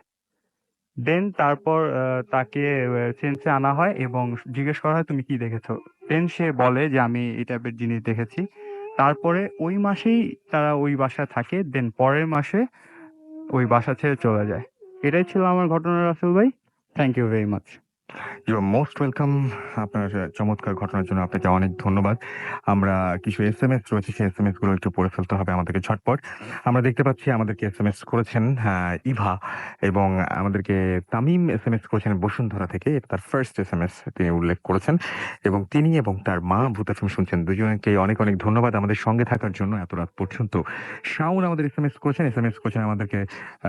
আমি প্রথমে ধানমন্ডি নামটা লিখেছেন, সুতরাং পড়তে পারলাম না। এসএমএস করতে গেলে ফুর্তি লেখার পরেই টাইপ করতে হবে আপনার নামটি। এছাড়া আমাদের এসএমএস করেছেন দেখতে পাচ্ছি আরো অনেকেই। কবরী আমাদের এসএমএস করেছেন, করবী আমাদের এসএমএস করেছেন ঢাকা থেকে। এসএমএস করেছেন আমাদেরকে দেখতে পাচ্ছি ইমরান ফয়েজ। এছাড়া আমাদেরকে পূজায় কর্মকার এসএমএস করেছেন আমাদেরকে শাহরুখ, এবং আমাদেরকে এসএমএস করেছেন মোস্তাক বেইলি রোড থেকে। আমাদেরকে দেখতে পাচ্ছি সঞ্জি নারায়ণগঞ্জ থেকে এসএমএস করেছেন। ফরহাদ আমাদের এসএমএস করেছেন পঙ্কজ সিলেট গভর্নমেন্ট কলেজ থেকে, লিখেছেন আই লাভ ভূত এফএম। জারির আমাদের এসএমএস করেছেন, জারির আব্দুল্লাহ টঙ্গী থেকে। এছাড়া আমাদের জাহিদ এসএমএস করেছেন, মিলন এসএমএস করেছেন আমাদেরকে, সবুজ আমাদেরকে এসএমএস করেছেন দেখতে পাচ্ছি কোটা থেকে। আচ্ছা, আমাদের এসএমএস করেছেন দেখতে পাচ্ছি কানুন খুলনা থেকে। আমাদের এসএমএস করেছেন নাহিয়ান, আমাদের এসএমএস করেছেন দেখতে পাচ্ছি তাজিব। এছাড়াও সজীব ধানমন্ডি থেকে আমাদের এসএমএস করেছেন। আকাশ লালবাগ থেকে এসএমএস করেছেন আমাদেরকে সোনিয়া। এছাড়াও আমাদেরকে এসএমএস করেছেন রুমন, এবং তিনি লিখছেন আচ্ছা, তারপর এসএমএস বুঝতে পারলাম না। গাজীপুর থেকে তিনি এসএমএস করেছেন আমাদেরকে। এসএমএস করেছেন দেখতে পাচ্ছি ওমর। এছাড়াও জান্নাত আমাদের এসএমএস করেছেন আমাদেরকে মিলন, এবং তিনি একা একা শুনছেন, কিন্তু শোনার পরে ভয়ে ঘুম আসছে না, কি করব। এত তাড়াতাড়ি ঘুমিয়ে গেলে তো হবে না, আরো বেশ কিছুক্ষণ তো আমরা আছি আপনাদের সঙ্গে। রনি আমাদের এসএমএস করেছেন আমাদেরকে শাওন চট্টগ্রাম থেকে। ডিজে নায়ন আমাদের খান, আরো একজন নয়ন, তিনি চট্টগ্রাম থেকে এসএমএস করেছেন। রাশেদ আমাদের এসএমএস করেছেন আমাদেরকে নুসরাত। এছাড়াও আমাদেরকে ফারিয়া এসএমএস করেছেন, এবং তিনি বলছেন ব্যাকগ্রাউন্ড মিউজিকটা তার কাছে ভালো লাগছে। আমাদেরকে ইঞ্জিনিয়ার ইকবাল জামালপুর থেকে এসএমএস করেছেন। সাদিক আমাদের এসএমএস করেছেন। তাসফিয়া আমাদের এসএমএস করেছেন আব্দুল্লাহ রামপুরা থেকে। এছাড়াও শাহিন পান্না আমাদের এসএমএস করেছেন আমাদেরকে। শাহজাহান গাজীপুর থেকে। সামি আমাদের এসএমএস করেছেন আমাদেরকে ক্রাউন। এছাড়াও আমাদের এসএমএস করেছেন রিপন সরকার। আমাদেরকে সুদীপ্ত এসএমএস করেছেন, এবং আমাদেরকে এসএমএস করেছেন এখলাস। এছাড়া এসএমএস করেছেন আমাদেরকে শুভ, সহ আরো অনেকে। আপনি যদি এসএমএস করতে চান তাহলে মোবাইলের মেসেজ অপশনে গিয়ে টাইপ করুন ফুর্তি, FORTI, ফুর্তি স্পেস দিয়ে লিখুন আপনার নাম, স্পেস দিয়ে আপনার মেসেজ পাঠিয়ে দিন 9840 নাম্বার। যদি আমাদের ইমেল করে ঘটনা পাঠাতে চান তাহলে আমাদের ইমেল অ্যাড্রেস হচ্ছে bhutfm@radiofurti.fm, which is BHWTFM@radioFOORTI.fm। আপনার নাম, ঠিকানা এবং ফোন নাম্বার সহ আপনার জীবনে ঘটে যাওয়া চরম ভয়ের যে ঘটনাটি রয়েছে সেই ঘটনাটি আমাদের কাছে জানিয়ে দিন। আর যারা আপনারা ইমেইলের শুরুতে যদি একটু উল্লেখ করেন কাইন্ডলি যে আপনারা এখানে এসে ঘটনা শেয়ার করতে চান, নাকি আপনারা চান যে আপনার ঘটনাটি আমরা পড়ে শোনাই, তাহলে আরো ভালো হয়। আর যদি আমাদেরকে দেশের বাইরে থেকে কেউ ইমেল করতে চান, তাহলে আপনার ঘটনাটি যদি পাঠাতে চান, তাহলে আপনারা ইমেল না করে সরাসরি, মানে অর্থাৎ ঘটনাটি না লিখে সরাসরি আপনারা রেকর্ড করে কিন্তু আমাদের কাছে পাঠিয়ে দিতে পারেন। যাই হোক, আমরা চলে যাচ্ছি আমাদের পরবর্তী অতিথির কাছে তার ঘটনা শুনতে, এবং আমাদের তৃতীয় যে অতিথি তার দ্বিতীয় ঘটনায় আমরা যাচ্ছি। আপনার নামটা আরো একবার বলতে হবে, তারপর আপনার ঘটনাটা পেজ শুরু করবেন। থ্যাংক ইউ রাসেল ভাই। হ্যালো লিসেনার্স, কামরুল ইসলাম তনু, এসছি মিরপুর 2 নাম্বার থেকে। আসলে এই ঘটনাটা আমার নানুর কাছ থেকে শোনা। আর ঘটনাটা মেবি আপনার 1965 বা 70-এর দিকে হবে, নানু আমাকে যেটা বলে। তো রাসেল ভাই, আমি প্রথমে নানুর বাড়ির বিবরণটা দিতে চাই। সেটা হচ্ছে যে আমার মানে নানুর বাড়িটা ছিল মানে তখনকার সময়ে নানুর বাড়িটা সামনে একটা পুকুর ছিল। তো পুকুরের অপোজিট সাইডে ওই নানুর মামার বাড়ি ছিল। তো রাসেল ভাই, নানুর বাড়ি যে সাইডে ছিল ওই সাইডে একটা পুরনো মানে বট গাছ ছিল আর কি। তো রাসেল ভাই, নানুর বাড়ি মানে মামার বাড়ির পাশে থাকলে যেটা হয় যে সবসময় যাতায়াত করা হয়। তো রাসেল ভাই, আমার নানু সবসময় মামার বাড়িতে যাতায়াত করতেন, খেলাধুলা করতেন।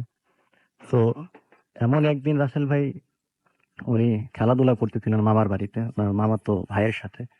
তো এমন সময় আপনার মানে সন্ধ্যা হয়ে যায় আর কি, খেলতে খেলতে। রাসেল ভাই, আমার নানু তখন তার নিজের বাড়িতে যাবে। তো এই কারণে উনি খেলা বাদ দিয়ে তার তার মামার কাছে যায় আর কি, যে মামাকে বলতে যে মামা আমি নিজের বাড়ি যাচ্ছি, বাড়ি চলে যাচ্ছি। তো রাসেল ভাই, এটাকে একটু বলা দরকার, যেহেতু ওই পুকুর পাড় দিয়ে তার দিনে অনেকবার যাতায়াত করতে হয়, সে কারণে রাসেল ভাই উনি একাই হাঁটা শুরু করে। তো রাসেল ভাই নানু যখন পুকুর পাড় ধরে হেঁটে হেঁটে প্রায় অর্ধেক পর্যন্ত চলে এসছে, তো হঠাৎ করে তার চোখ যায় বট গাছের দিকে। এবং রাসেল ভাই, নানু আমাকে যেটা বলে যে নানু দেখতে পায় যে মানুষ আকৃতির কেউ একজন শূন্যে ভর করে নিচে নেমে আসে এবং আমার নানুকে তার নাম ধরে ডাকে। রাসেল ভাই, নানু আমাকে যেটা বলে যে আহ, ওই অশরীরটা বা ওই জিনিসটার আপনার ভয়েসটা ছিল খুব উইয়ার্ড। রাসেল ভাই, আর এই জায়গায় একটা জিনিস, একটা কথা আমি বলতে চাই, সেটা হচ্ছে যে নানুর যে মা ছিলেন ওনার সাথে জিন ছিল। তো যিনি নানু আমাকে যেটা বলেন যে ওই জিনটা নাকি অনেক খারাপ ছিল এবং অনেক প্রবলেম করতো তাদের। তো রাসেল ভাই, সেই হিসেবে অনেক ছিল আপনার, আমার নানুর এক্সপিরিয়েন্স ছিল এই বিষয়ে। তো রাসেল ভাই, নানু বুঝতে পারে যে এটা প্যারানর্মাল অ্যাক্টিভিটি এবং প্রচন্ড ভয় পেয়ে যায়। এবং নানু আমাকে যেটা বলে যে উনি মানে তার দৌড়ে তার মামার বাড়ির দিকে ব্যাক করার জন্য চেষ্টা করেন, কিন্তু উনি এত ভয় পান যে আসলে দৌড় দিতে পারতেছিলেন না। তো এমন সময় রাসেল ভাই, হঠাৎ করে আমার নানুর চোখ যায় ওই অশরীরী তার পায়ের দিকে। এবং রাসেল ভাই, নানু যেটা বলেন যে ওই অশরীরীটার পা মাটির থেকে প্রায় 1 হাত উপরে ছিল। এবং নানু যেটা খেয়াল করে যে তখন ওই অশরীরীটা তার আমার নানুর নাম ধরে ডাকতে ডাকতে তো তার কাছে আসতে থাকে, তার দিকে এগুতে থাকে। তো রাসেল ভাই, তখন নানু আর নিজেকে ধরে রাখতে পারে না। রাসেল ভাই চিৎকার করে নানু যখন সেন্সলেস হয়ে যায়, তো তার চিৎকার শুনে তার মামার বাড়ি এবং নিজের বাড়ির লোকজন ছুটে আসে এবং তাকে পুকুর পাড় থেকে আপনার সেন্সলেস অবস্থায় উদ্ধার করে। তো তারপর তাকে যখন জিজ্ঞেস করা হয় যে আসলে কি ঘটেছিল, তখন রাসেল ভাই তিনি সম্পূর্ণ ঘটনাটিকে আর কি খুলে বলেন। এই ছিল রাসেলের ঘটনা। আপনাকে অনেক ধন্যবাদ আপনার ঘটনার জন্য এবং আশা করছি আপনাদেরও ভালো লেগেছে। আরো একবার জানিয়ে দিই, আপনারা শুনছেন সবসময় রেডিও ফুর্তি, বাংলাদেশের সর্ববৃহৎ রেডিও নেটওয়ার্ক। আমি রাসেল আছির সাথে, আমার সাথে রয়েছে আজকের অতিথিরা। চলছে ভূত এফএম হন্টেড বাই এয়ারটেল। আর আমাদেরকে আরো একবার জানিয়ে দিচ্ছি কিভাবে আপনারা কমিউনিকেট করবেন আমাদের সাথে। যদি আপনারা এসএমএস পাঠিয়ে আপনাদের কথা জানাতে চান, তাহলে আপনার মোবাইলের মেসেজ অপশনে গিয়ে টাইপ করুন ফুর্তি, FOORTI ফুর্তি, স্পেস দিয়ে লিখুন আপনার নাম, স্পেস দিয়ে আপনার মেসেজ পাঠিয়ে দিন 9840 নাম্বারে। যদি আমাদেরকে ইমেইলের মাধ্যমে ঘটনা পাঠাতে চান, তাহলে আমাদের ইমেল অ্যাড্রেস হচ্ছে bhutfm@radiofurti.fm, which is BHWTFM@radiofurti.fm। এখানে নাম, ঠিকানা এবং ফোন নাম্বার সহ আপনার জীবনে ঘটে যাওয়া সেরা ঘটনাটি পাঠিয়ে দিন। অবশ্যই শুরুতে উল্লেখ করুন যে ঘটনাটিকে আপনি স্টুডিওতে এসে শেয়ার করতে চান, নাকি আপনি চান যে আপনার ঘটনাটি আমরা পড়ে শোনাই। যারা আমাদেরকে দেশের বাইরে থেকে ইমেল করবেন অথবা ঘটনা পাঠাবেন, তাদেরকে বলবো যে আপনার ঘটনাটি রেকর্ড করে অডিও ক্লিপটি পাঠিয়ে দিন আমাদের কাছে। এছাড়াও আরো একটা খবর দেই, সেটি হচ্ছে যে আজকে যদি আনফরচুনেট, আজকে আমি দেখতে পাচ্ছি যে অনেকেই এসএমএস করছেন এবং এসএমএস করে আজকের এপিসোডের প্রশংসা করছেন। আসলে এটাতে আমাদের কোনো ক্রেডিট নেই। যারা এখানে উপস্থিত রয়েছেন, যে সমস্ত অতিথিরা, তারা যদি ভালো ঘটনা নিয়ে আসেন, আপনাদের ভালো লাগে। যদি আপনাদের তারা যদি ব্যর্থ হন, তাহলে আমরা ব্যর্থ হই আর কি। যাই হোক, আমরা একদম পুরো ক্রেডিটটাই দেবো আজকে যে সমস্ত অতিথিরা আজকে এখানে উপস্থিত আছেন তাদেরকে। আনফরচুনেটলি এরকম একটা চমৎকার এপিসোড যদি আপনি মিস করে ফেলেন, তাহলে কি করতে হবে? তাহলে আপনাকে এয়ারটেল এম রেডিওর সাহায্য নিতে হবে। সেক্ষেত্রে আপনার এয়ারটেল নাম্বার থেকে ডায়াল করতে হবে 4040, সিলেক্ট করতে হবে চ্যানেল 22। তাহলে দেখবেন যে একের পর এক বিভিন্ন এপিসোডের অপশন আপনাকে দেওয়া হচ্ছে, এবং যে এপিসোডটি আপনি মিস করেছেন বা যে এপিসোডটি আপনি পুনরায় শুনতে চান, চাইলে সেটা কিন্তু আপনি সেখান থেকে শুনে ফেলতে পারেন। আর যারা ভূত এফএম টিউনটা কলার টিউন বা মাই টিউন হিসেবে সেট করবেন ভাবছেন, তাদেরকে বলে দিই, আপনাদের খুব সহজ একটা পদ্ধতির মাধ্যমে আপনি সেটা করে ফেলতে পারেন। আপনার মোবাইলের মেসেজ অপশনে গিয়ে টাইপ করুন সিটি, তারপরে টাইপ করুন এই টিউনটির কোড নাম্বার, হুইচ ইজ 92125, এবং এই এসএমএসটি সেন্ড করে দিন 3123 নাম্বারে। ব্যাস, টিউনটি আপনার হয়ে যাবে। আমি দেখি কিছু এসএমএস, এবং আমাকে দেখতে পাচ্ছি যে এখানে বন্ধু আকাশ এসএমএস করেছেন খুলনা থেকে। এসএমএস করেছেন আমাদের রাশেদ, এছাড়াও রনি খান আমাদের এসএমএস করেছেন। এছাড়াও আমাদেরকে দেখতে পাচ্ছি আবিদ এসএমএস করেছেন, শাহরিয়ার বাগেরহাট থেকে এসএমএস করেছেন। পীযূষ মজুমদার আমাদের এসএমএস করেছেন খুলনা থেকে। অপু মোহাম্মদপুর ঢাকা থেকে এসএমএস করেছেন, এবং তার লাইফে ঘটে যাওয়া একটি ভয়ঙ্কর ঘটনা তিনি আমাদের সাথে শেয়ার করতে চাচ্ছেন। আমি তো ইমেল অ্যাড্রেস বলেই দিয়েছি, আপনি পাঠিয়ে দিন। কাজী রাকিব আমাদের এসএমএস করেছেন আমাদেরকে রিয়াজুল ইসলাম। এছাড়াও আমাদেরকে মোহাম্মদ নাজমুল গ্যান্ডারিয়া থেকে এসএমএস করেছেন, লিখেছেন আই লাভ ভূত এফএম। আমাদের রোড স্টার শুভ এসএমএস করেছেন কেয়া ময়মনসিং থেকে। আমাদেরকে এসএমএস করেছেন রাফি ওয়ারি থেকে, এছাড়াও মোরসালিন আমাদের এসএমএস করেছেন, বেল্লাল আমাদের এসএমএস করেছেন পাইকপাড়া মিরপুর ১ থেকে, এছাড়াও সুজন আমাদের এসএমএস করেছেন টিটু নেত্রকোনা থেকে, আমাদেরকে এসএমএস করেছেন দেখতে পাচ্ছি যে আভা, এবং তিনি বলছেন ভয় পাচ্ছি খুব। আমাদেরকে এসএমএস করেছেন রাসেল টঙ্গী থেকে, জোস হচ্ছে। আমাদের এসএমএস করেছেন অসীম কুমার সরকার, এবং তিনি বলছেন আই লাভ ভূতাসাম, খুলনা থেকে তিনি এসএমএসটি পাঠিয়েছেন। সৌরভ আমাদের এসএমএস করেছেন সালমান, এবং তিনি বলছেন এই ঘটনাটা অনেক মজা লেগেছে। রাজীব আমাদের এসএমএস করেছেন আমাদেরকে রায়হান, এবং তিনি খুলনা থেকে এসএমএসটি পাঠিয়েছেন। মোহাম্মদ লাভলু ইসলাম আমাদের এসএমএস করেছেন টঙ্গুই থেকে। আহসানুর রহমান আমাদের এসএমএস করেছেন, এছাড়াও এসএমএস করেছেন আমাদের মাহি, অনু, টিউলিপ সহ আরো অনেকে। আমাদেরকে ছোট্ট ব্রেক নিতে হবে, কারণ আমাদের নতুন অতিথি নিয়ে আসতে হবে। আমাদের আরো কয়েকজন অতিথি এখনো অপেক্ষা করছেন আপনাদের সাথে জয়েন করার জন্য, সেই জন্য আমাদেরকে ছোট্ট ব্রেকের প্রয়োজন। আমাদের সাথে থাকুন, কোথাও যাবেন না। এবং আপনারা যারা আমাদেরকে এসএমএস পাঠাতে চান, তাদেরকে আরো একবার বলে দিই, মোবাইলের মেসেজ অপশনে গিয়ে টাইপ করুন ফুর্তি, FOORTI ফুর্তি, স্পেস দিয়ে লিখুন আপনার নাম, স্পেস দিয়ে আপনার মেসেজ পাঠিয়ে দিন 9840 নাম্বারে। সেটা ফেসবুকের মাধ্যমে আমাদের সাথে যোগাযোগ করতে চান, তাদেরকে অ্যাড্রেসটি দিয়ে দিচ্ছি www.facebook.com/radiofurti। লাইক দিয়ে কমেন্ট করুন। আমরা চলে যাচ্ছি একটা ছোট্ট ব্রেকে, এবং ব্রেকের পরে আবারও ফিরে আসছি। স্টে টিউনড, রেডিও ফুর্তি, অ্যান্ড ডোন্ট স্টপ দ্য ফুর্তি। হ্যালো, আমি আকবর রাবি, আমি মিরপুর 12 নম্বর থেকে এসেছি। আমার ঘটনা হচ্ছে আমার ফ্রেন্ডে, ওর নাম রিনা, ও থাকে হলো দিল্লি রোডে। তো ঘটনাটা ওকে নিয়েই। তো ওদের বাসাটা হচ্ছে দিল্লি রোডে, একতলা একটা বাসা। বাসাটা অনেক পুরানো, এবং বাসা একটু ডিসক্রিপশন আমি দিতে হয় যে ওদের বাসাটার এর মধ্যে আপনার যে দুটো রুম, একটা কিচেন এবং একটা গোডাউন টাইপের রুম ছিল, এবং ওদের বাথরুমটা ছিল বাসার বাইরে, এবং ওদের উঠানে বেশ অনেকগুলো গাব গাছ ছিল। তো বাসাটা নিয়ে আগে থেকে অনেক বিভিন্ন কথা রয়েছিল যে বাসাটা খুব ভালো না। তো ওরা মাঝে মাঝে আপনার বাসাটা রাত্রেবেলা আওয়াজ শুনতে পেতো, গাব পড়ার আওয়াজ পেতো, কিন্তু সকালে উঠে দেখতে যে কোনো গাব টাব কিছুই পড়া নেই। তো এইভাবে ওরা যাচ্ছিল। তো ওরা যখনই রাত্রে বের হতো, কাউকে না কাউকে একজনকে নিয়ে বের হতো। তো একদিন হচ্ছে যে ও এই রাত্রেবেলা বেরোয়, টয়লেটে যায়। যে টয়লেটে যাওয়ার পর সে হঠাৎ করে দেখে যে টয়লেটের গেটের মধ্যে নক করতেছে তার ছোট ভাইয়ের আওয়াজ দিয়ে, বলতেছে আপু, আপু। পরে ও যখন গেটটা খুলে দেখে যে ওর ছোট ভাই একটু দূরে দাঁড়িয়ে আছে, এবং ওর দিকে তাকিয়ে বলছে, তুমি কেন এত রাত্রে বেরিয়ে একা বেরিয়েছো? তোমাকে যদি মেরে ফেলে? তো এই বলে ও যখন তার হচ্ছে ভাইদের দিকে তাকাতে যায়, দেখে যে ওর ভাইটা আস্তে আস্তে গায়েব হয়ে যায়। ও তাড়াতাড়ি খুব ভয় পেয়ে গেটের কাছে চলে আসে, দেখে গেট ভেতর দিয়ে বন্ধ। তো ও ভয়ে দরজা নক করতে শুরু করে, এবং ওর মা এসে গেট খুলে বলে যে তুমি কিভাবে বাইরে গেলে, গেট তো বন্ধ করা।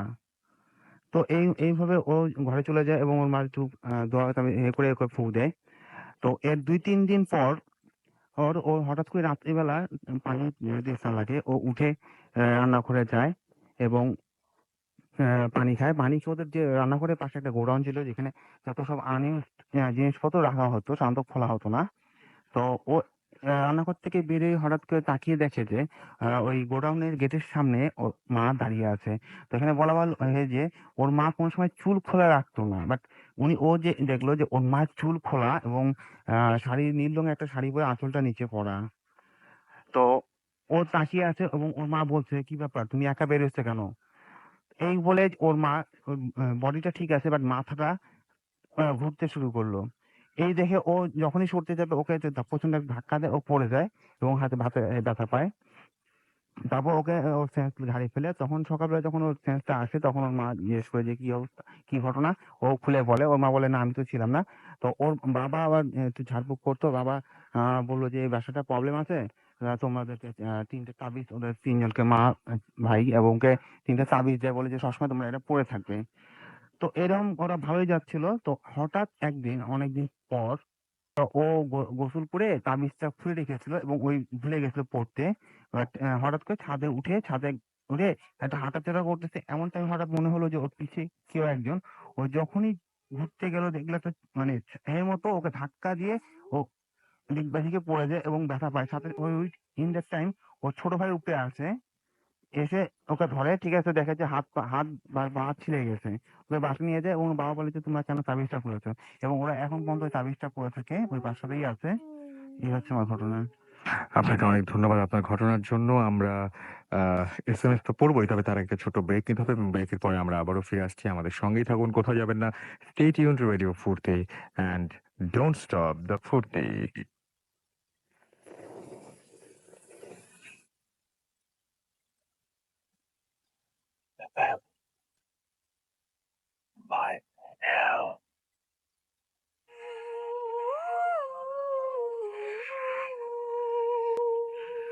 শুনছেন সবসময় রেডিও ফুর্তি ঘড়িতে সময় রাত ১টা বেজে ২৭ মিনিট। আমি রাসেল আছির সাথে, এবং আছেন আমাদের আরো একজন নতুন অতিথি এবং সেই সাথে আরো একজন পুরনো অতিথি। সো আমরা আবারও ঘটনায় যাব, তবে তার আগে আপনাদের কিছু এসএমএস বলেছিলাম যে পড়ে ফেলবো। তামিম আমাদের এসএমএস করেছেন এবং এসএমএস করেছেন আমাদেরকে দেখতে পাচ্ছি নূর মোহাম্মদ আমাদেরকে আলিজা উত্তরা থেকে এসএমএস করেছেন আমাদেরকে আইরিন এসএমএস করেছেন আমাদেরকে দেখতে পাচ্ছি আমির রামপুরা থেকে, এবং আমাদেরকে এসএমএস করেছেন দেখতে পাচ্ছি মাসুম। এছাড়াও আমাদেরকে অভি এসএমএস করেছেন বরগুনা থেকে। সাকিব আমাদের এসএমএস করেছেন আমাদেরকে মিলন, এবং এসএমএস করেছেন আমাদেরকে মাঝহারুল, এসএমএস করেছেন আমাদেরকে ডালিম চাঁদপুর থেকে ফার্স্ট এসএমএস তার। আমাদেরকে জারাফ এসএমএস করেছেন আমাদেরকে জয়নাল আবেদিন জয়। এছাড়াও তিনি নওগাঁ থেকে এসএমএস করেছেন আমাদের স্নেহা। এসএমএস করেছেন আমাদেরকে দেখতে পাচ্ছি মোহাব্বত নয়ন এসএমএস করেছেন আমাদেরকে দেখতে পাচ্ছি। এছাড়াও শামীম, তিনি সাতক্ষীরা থেকে এসএমএস করেছেন আমাদেরকে। নাফিসা মেহজাবিন এসএমএস করেছেন লালমাটিয়া থেকে, অসম লাগছে তার কাছে ভূত এফএম। বাপ্পি খালিশপুর খুলনা থেকে আমাদের এসএমএস করেছেন। এছাড়াও আমাদের এসএমএস করেছেন দেখতে পাচ্ছি জাহির মনি আমাদের এসএমএস করেছেন। এছাড়া এসএমএস করেছেন দিলরুবা ধানমন্ডি থেকে, এবং তিনি তার হাজবেন্ড সাগরকে মিস করছেন, তো একা একা ভূত এসএমএস শুনতে হচ্ছে তাকে ছাড়া। আমাদেরকে এছাড়াও এসএমএস করেছেন দেখতে পাচ্ছি বাহাদুর খান, আমাদেরকে দেখতে পাচ্ছি এসএমএস করেছেন আরিফ। এছাড়াও আমাদেরকে হিমেল এসএমএস করেছেন আমাদেরকে পিন্টু খুলনা থেকে। মারুফ আমাদের এসএমএস করেছেন ফারহান আমাদেরকে। এছাড়াও তামিম আমাদের এসএমএস করেছেন আমাদেরকে সজীব। মনি রাজীব আমাদের এসএমএস করেছেন আমাদেরকে দেখতে পাচ্ছি মামুন হুসাইন। এছাড়াও আমাদেরকে এসএমএস করেছেন শহীদুল, এসএমএস করেছেন আমাদেরকে দেখতে পাচ্ছি নামটা পড়তে পারলাম না, বেশ কঠিন একটা উচ্চারণ। আমাদেরকে ডিজে রাজ এসএমএস করেছেন আমাদেরকে দেখতে পাচ্ছি সাহিল। এছাড়াও আমাদেরকে নাহিয়ান এসএমএস করেছেন লিপু নাটোর থেকে। নাজমুল আইরিন আমাদের এসএমএস করেছেন আমাদেরকে হাফিজুল ইসলাম গুলশান ২ থেকে, এবং তিনি লিখেছেন ভয় পাচ্ছি তবুও শুনছি। আমাদেরকে মমো এসএমএস করেছেন, তার খুব ভয় লাগছে। জসিম ধানমন্ডি থেকে আমাদের এসএমএস করেছেন, এবং আমাদেরকে তিনি বলছেন যে দুইজন ফ্রেন্ড তারা একসাথে। জেসমিন আমাদের ধানমন্ডি থেকে এসএমএস করেছেন, দুইজন ফ্রেন্ড তারা একসাথে ভূত এফএম শুনছেন আমাদেরকে। এছাড়াও এসএমএস করেছেন দেখতে পাচ্ছি আরোহী জয়, তিনি এসএমএস করেছেন আমাদেরকে পাকুটিয়া থেকে। এছাড়াও তিনি বলেছেন শীতের রাতে ভূত এফএম জমেছে। আমাদেরকে সাহিল মাহমুদ মিলন এসএমএস করেছেন উজ্জ্বল। এছাড়াও উদাস আমাদের এসএমএস করেছেন আমাদেরকে রোম্মন। এছাড়াও আমাদেরকে দেখতে পাচ্ছি কেয়া এসএমএস করেছেন জাফর। এসএমএস করেছেন আমাদেরকে আশরাফ, নিঝুম সহ আরো অনেকে। আপনি যদি এসএমএস করতে চান তাহলে মোবাইলের মেসেজ অপশনে গিয়ে টাইপ করুন ফুর্তি FOORTI ফুর্তি, স্পেস দিয়ে লিখুন আপনার নাম, স্পেস দিয়ে আপনার মেসেজ পাঠিয়ে দিন 9840 নাম্বারে। যদি আমাদের ইমেইলের মাধ্যমে আপনি কোনো ঘটনা পাঠাতে চান তাহলে আমাদেরকে ইমেইল করুন। আমাদের ইমেল অ্যাড্রেসটি হচ্ছে bhutfm@radiofurti.fm, which is BHWTFM@radioFOORTI.FM। আপনার নাম, ঠিকানা এবং ফোন নাম্বার সহ আপনার জীবনে ঘটে যাওয়া সেরা ঘটনাটি আমাদের কাছে লিখে পাঠান। মেইলের শুরুতে অবশ্যই উল্লেখ করুন যে এই ঘটনাটিকে আপনি আমাদের এখানে এসে সরাসরি শেয়ার করতে চান, নাকি আপনি চান আমরা আপনার হয়ে এই ঘটনাটি শেয়ার করব। সেটা অবশ্যই উল্লেখ করলে ভালো। যারা দেশের বাইরে রয়েছে তাদেরকে অনুরোধ করব যে আপনারা ইমেইলে ঘটনা লিখে না পাঠিয়ে সরাসরি যদি আপনারা অডিও ক্লিপটি আমাদের কাছে পাঠিয়ে দেন ইমেইলের মাধ্যমে তাহলে খুব ভালো হয়। আর আমরা কথা না বাড়িয়ে এখন আপাতত ঘটনায় চলে যেতে পারি, এবং আমাদের সঙ্গে আরো একজন অতিথি তিনি একবার ঘটনা শেয়ার করছেন, তার সেকেন্ড ঘটনাটা আমরা শুনবো। চলুন শুনে আসি তার ঘটনা। আপনার নামটা একবার বলতে হবে এবং আপনি কোথা থেকে এসেছেন প্লিজ বলবেন। আমি রাফসান মাদারীপুর থেকে এসেছি। আসসালামু আলাইকুম সকল লিসেনার যারা ভূত এফএমে ঘটনা শুনছেন। তো আমার ঘটনাটা ছিল ঢাকা মেডিকেলে। ঢাকা মেডিকেলে আমি অ্যাম্বুলেন্সের ব্যবসা করি, এটা সবাইকে বলেছি। তো একদিন রাত্র 10টা থেকে 11টার দিকে আমি আসতেছি ঢাকা মেডিকেলের ওই লাফকাটা ঘরের পিছন সাইড দিয়ে বের হচ্ছি। তো ওই দিন অনেক মানে গরমের দিন, কিছু বৃষ্টি হয়েছে, বৃষ্টি হওয়ার পরে মানে আকাশটা অন্ধকার আচ্ছন্ন ছিল। তো পাশ দিয়ে যাচ্ছি, দেখি একটা ছোট্ট বাচ্চা, মানে দূর থেকে দেখছি একটা ছোট্ট বাচ্চা, ও ওই একটা ড্রেনের দিকে হাত দিয়ে কি যেন উঠাচ্ছে আর খাচ্ছে, উঠাচ্ছে আর খাচ্ছে। তো ওটা দেখে আমি একটু কৌতূহল বশত আগাই, যে এটা কে বাচ্চাটা এইভাবে এত রাত্রে কি উঠায় আর খায়। আগায়া যখন সামনের দিকে যাচ্ছি, তখন দেখি যে লাশ কাটা ঘরের কোনা দিয়ে যে ড্রেনটা, যে ওটা মানে তাদের যন্ত্রপাতি ধুইয়া যে পানিটা ফালায়, পানিটা ওই নিচ দিয়ে আসে, অনেক গন্ধ। ওইখান থেকে ওই ছেলেটা কিছু মানে মাংস, নাড়ি ভুড়ি এই ধরনের কিছু জিনিস উঠাচ্ছে আর খাচ্ছে। আমি দেখে খুব মানে ভয় পেয়ে যাই যে এই ছেলেটা এই এত রাত্রে এই জায়গার এই সব উড়াইতেছে খাইতেছে। আমি গিয়ে একটা দাব দিয়ে দিই, এই বাচ্চা তুমি এখানে কি করো, এগুলো কি খাইতেছো? ও আমার দিক তাকিয়ে মানে খুব ভয়ঙ্কর ভাবে একটা হাসি দেয়। হাসি দেয়, আমি আবার ওকে দাব দিয়ে দিই, চাপ ছেলে ওঠো, যাও এখান থেকে যাও, বাসা কই তোমার? ও কোনো কথা বলে না, আবার উঠায়, আবার খায়, আবার হাসি দেয়। একটা পর্যায়ে যখন আমি ওর কাছে গিয়ে মানে ওকে মারবো এরকম একটা হাত উঠাইলাম, ও ভয়ঙ্কর ভাবে উঠা মানে আমার দুই পার সামনে এসে মানে আমাকে কামড় দিবে এরকম মানে চেহারা করে। আর ওর দাঁত গুলা এবং চেহারাটা দেখে কালো কুটকুট, মানে দেখে আমি চিক করে দিয়ে বাইরে মানে দৌড় দিয়ে রাস্তায় চলে যাই। যাওয়ার সাথে সাথে ওই জায়গা একটি দোকানের পাশে গিয়ে আমি দাঁড়াই। এই ছিল আমার মানে ঘটনাটা। ওকে, মানে সেদিন আপনি প্রচন্ড তার মানে ভয় পেয়েছিলেন। আর ওই সময় আপনি তার মানে বিজনেসটা করতেন, ঢাকা। জি, জি, ঢাকা মেডিকেল আচ্ছা আচ্ছা, অ্যাম্বুলেন্সের বিজনেস, অ্যাম্বুলেন্স। যেটা আপনারা গত সপ্তাহে শুনেছিলেন। এবং তিনি আমাকে এই সপ্তাহের মাঝামাঝি একটা সময় তিনি আবারও আমাকে বললেন যে তিনি আসতে চান, এবং অনেক কষ্ট করে তিনি মাদারীপুর থেকে এসেছেন। তার আরো একটা ঘটনা হয়তো আমরা সময় পেলে শুনবো। আমরা চলে যাচ্ছি আমাদের আরো একজন নতুন অতিথি এখানে জয়েন করেছেন এইমাত্র, তার কাছে। এবং আপনার নামটা একটু প্লিজ বলবেন, কোথা থেকে আপনি এসেছেন? হ্যালো লিসেনার্স, আমি সাব্বির আহমেদ উত্তরা থেকে আসছি। আমি টেক্সটাইল ইঞ্জিনিয়ারিং করতেছি মিরপুর আইএসটিসি থেকে। আমি আপনাদের এখন যে ঘটনাটি বলবো সেটা হলো মির্জাপুরের তরফপুর গ্রামের। তো ঘটনাটি আমার ফ্রেন্ডের দাদার সাথে ঘটেছিল। আমার ফ্রেন্ডের দাদা ছিল অনেক বয়স্ক একজন লোক। তিনি একদিন রাতে মধ্যরাতে তার ঘুম ভাঙে এবং তিনি টয়লেটে যাওয়ার প্রয়োজন মনে করে। তখন তিনি বের হয়। বের হয়ে, আপনারা জানেন গ্রাম অঞ্চলের বাড়ির সামনে বসার জন্য জায়গা থাকে। তো তিনি ওইখানে এসে বসেন। বসার পর তিনি দেখেন যে উঠানের মাঝে একজন মহিলা, প্রায় ৭ থেকে ৮ ফিট একটা মহিলা কালো কাপড় পরে দাঁড়িয়ে আছে। তো উনি কৌতূহলের শুরুতে জিজ্ঞেস করেন, কারণ উনি এখানে সবাইকে চিনেন আর এত রাতে কোনো মহিলার বাসার বাইরে থাকার কথা না। তো তিনি জিজ্ঞেস করলেন আশেপাশের মানুষের নাম দিয়ে জিজ্ঞেস করেন, তুমি অমুক বা তমুক। তো তখন তিনি কোনো উত্তর দেয় না। এই কথা বলতে বলতে তিনি চারদিকে এগিয়ে আসেন। তখন তিনি চিৎকার দেয় এবং তার ছেলে ঘর থেকে বের হয়ে টর্চ মারে। টর্চ মেরে দেখে যে কিছু নাই। তখন তিনি টয়লেটে যান। টয়লেট থেকে ফেরার পথে আবার দেখে যে সেই ঘরের কোনায় সেই মহিলাটি দাঁড়ায় আছে। তো তিনি কিছু না বলে ঘরের মধ্যে চলে যান। তো রাসেল ভাই, তখন থেকেই ঘটনাটা শুরু। তখন তারপর থেকে ওই রাতের বেলা বড় বড় ইটের চাকা, মাটির চাকা এগুলা তার ঘরের চালের উপর মারতে থাকতো এটা। তারপরে একসময় দেখা গেল যে তার উপদ্রব বেড়ে গেল এবং বড় বড় গাছগুলাতে অনেক তুফানের সৃষ্টি করতো এবং ঘরের চালের মধ্যে অনেক জোরে বাড়ি দিয়ে থাকতো। তো একসময় রাসেল ভাই তিনি কৌতূহলবশত বের হন। বের হয়ে দেখতে চান যে কি হচ্ছে। তো দেখেন যে একটা আলোর গোলা গাছ, যেই গাছটার উপর যাচ্ছে ওই গাছটাই অনেক ভাবে কাঁপতেছে এবং এতভাবে কাঁপতেছে যে ডালপালাগুলো ভাঙছে এবং চালের উপর পড়ছে। তো তখন তো তখন রাসেল ভাই তিনি ভয়ে ঘরের ভিতর চলে যায়। তিনি তখন কিছু বলেন না। তারপর কিছুদিন পর আপনারা জানেন হয়তো যে গ্রাম অঞ্চলে এক ডিস্ট্রিক্ট থেকে অন্য ডিস্ট্রিক্টে দিনমজুর যারা তারা কাজ করতে যায়। তো ওনাদের অনেক শস্য ক্ষেত ছিল। তো সেখানে কাজ করার জন্য কিছু লোক এনেছিল। তো ওনাদের জন্য থাকার একটা ঘর দিয়েছিল। তো সেই ঘরে এই জিনিসটা ডিস্টার্ব করা শুরু করলো। প্রথমে তার দরজায় নক করতো। দরজা খুলে দেখতো যে কিছু নাই। তো তারপরে আবার আপনারা জানেন চীনের ঘরের উপর যে ফাঁকা থাকে ওই ফাঁকা দিয়ে তারা সেটা উকি দিত। তো উকি দিত, তো তারা অনেক ভয় পেত যারা দিনমজুর ছিল।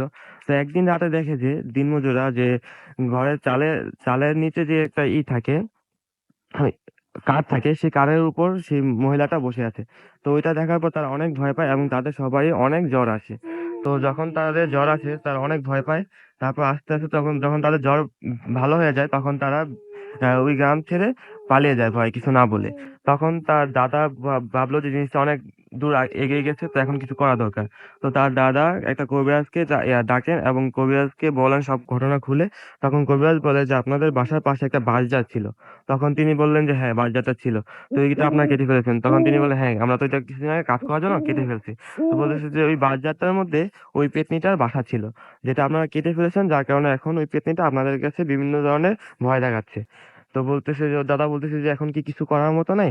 তো ওই কবিরাজটা বলতেছে যে এটা তো একেবারে কিছু করা যাবে না, তবে আপনাদের উপর কিছু উপদ্রব কম করবে তার জন্য আমি পানি পড়া দিচ্ছি। এটা সকাল সন্ধ্যা বাড়ির চারিদিকে ছিটিয়ে দিবেন।